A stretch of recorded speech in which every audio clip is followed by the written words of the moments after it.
Welcome to the Murphy, Sam, and Jodi After the Show podcast, and we have a very special code for you at the end of this podcast from Omaha Steaks, so you can save some money. They've got a big site-wide sale for Memorial Day, and if you hang around to the end, you'll save even more.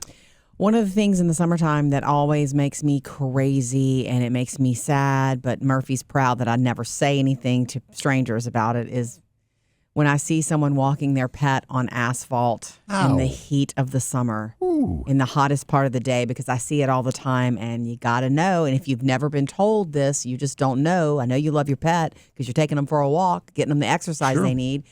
That can burn their paws. Their paws will burn, and the paw is also one of the only places that a dog releases heat. The other place is when they pant. When they're panting, they're hot, and they're we can sweat. They don't. So if walk your dog, walk your pets, but do it in the early morning. If you couldn't stand on it with your bare feet, their paws can't take it. But there are other things to know about keeping your pet safe during the summer. It's a lot, actually, so let's cover it here. Okay. I'll bring this up because one of the reasons I bring this up too, Murphy, you don't know this, you were gone running errands or something the other day over the weekend. I went for a walk during the middle of the day. Tons of sunscreen, a hat, my weighted vest, put my shoes on, and I go, and Champ, our old lab, he loves to go on a walk with me, and I take him almost every evening at sunset for a short walk. They're getting shorter and shorter because he can't go as long. Can't go as far. He can't. And that's fine, but he looks forward to it. It's the happiest 10 minutes of his day. He starts doing zoomies when I get the leash out. But I was going at like 1 o'clock in the afternoon, and I tried to sneak out of the house without him seeing me. No can do. Taylor let me know that he was whining, and he was sitting by the window. Really? Watching me. He doesn't know. Like, I can't say, it's too hot for your paws. Yeah. I've got hokas. It's interesting to me that he just, because he is a pattern, just like any dog, a creature of habit, but it's usually closer to sunset that he's going to know that this is okay. The light looks like this. She's wearing tennis shoes. It's time to go. It's the tennis shoes. The sound of the tennis shoes on the floor. And then when I put sunscreen on, he knows. He's become oddly vocal in the last couple of months, too. All the time. I mean, he'll grunt at things. He'll just kind of, he lets you know things now. And he was never as verbal. I think we talk to him so much. He's like, okay. He's trying to talk to us now, yeah. You know, you said now he can't walk as much. As far. Has he like, do you notice that when you're out on the walk? Like, yes, he starts. I'll go to the place I always go with him and back. And as we're getting closer to home now, he's slowing down more and he's panting more. And I think that's his age and the heat. And so I am not going to go as far. Like, I used to be able to go with this dog for an hour. He used to be a young, vibrant, wanted to chase things. He doesn't even try to chase squirrels anymore. Aww. He knows he's older. Like, he'll sit there and look at one going, yep. I remember when I used to chase those.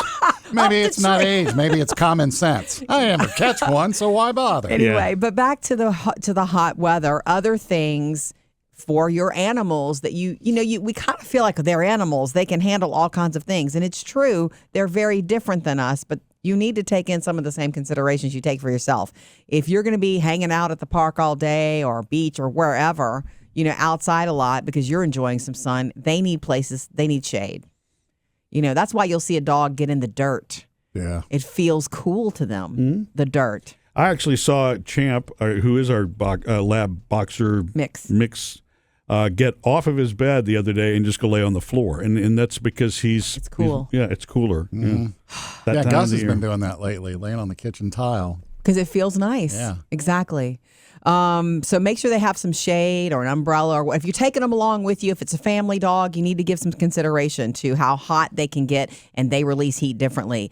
Let them play with the water hose. Let them play in a kiddie pool. If some dogs don't want to do anything but drink out of a kiddie pool, but make sure it's fresh and good water. But some of them will play. Some dogs are water dogs. Labs especially can be. Kiddie pool. I used to try that when we had kiddie pools around for the kids. I would go, it's hot today. We're going to leave the pools out and hope they play. And they never did anything in it. Yeah. I was so disappointed. Well, those little kiddie pools, the water gets hot during the heat of the day anyway. Yeah. So maybe they didn't want to. It was always a hope. Yeah. Plenty of water, more water than normal, because also water helps them, and this is cats too, helps them cool down their bodies. Yeah. It's true. Your dogs like ice? The last time I gave it, it was just licked and licked. So I don't know. Yeah, because it falls on the floor from the refrigerator every now and then, and none of them go up and run to get it. They're not interested in it. Gus comes after it. When one of them falls out and hits the floor, Great. he gets up to eat the ice. And He likes it. there are times when it's really hot and he comes in panting. I'll put a few ice cubes in his bowl. Fantastic. He eats the ice cubes out. Yeah. Oh, he likes ice. Drink the cold water. No, I just want the ice. That's fantastic because that's a cooling Yeah. thing for him, and he gets water that way too. Yay. Plenty of water, more than normal. Refill the water bowls, even if you have to take them out more often. So be it. Never keep your pet in a hot car. I think that's a no-duh. But you got to remember it. Right, exactly. And that means not even for like 10, 20 seconds. No, it doesn't. Another thing in the summer, this is not about the heat, but just if they're going to be out more in the grass, fleas, ticks, mosquitoes, they need protection from all that too.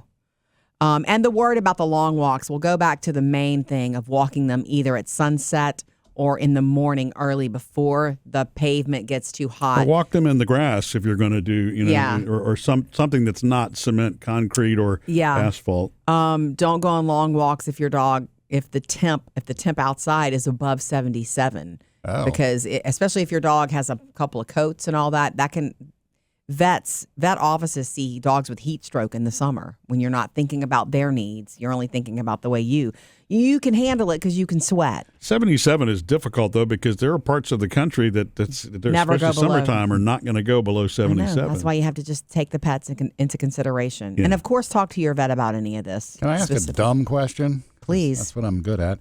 What about doggy shoes? Most dogs don't like shoes from what our experience has been. I've never tried to put them on, but I've seen videos and I've talked I've to already people. seen videos and they seem to walk funny because they can't It's not feel natural. what they want to feel. Well, and I wonder if they expel heat from their paws, is it a bad idea to cover their paws up? Right. I mean, I don't know. In the wintertime, I get that. In the summertime, In the not summertime, sure they about need the that. release. They need their paws just not put on something hot. Maybe doggy sandals instead. Doggy Crocs. Yeah. Missed any part of the show? Get it all on the Murphy, Sam, and Jodi podcast.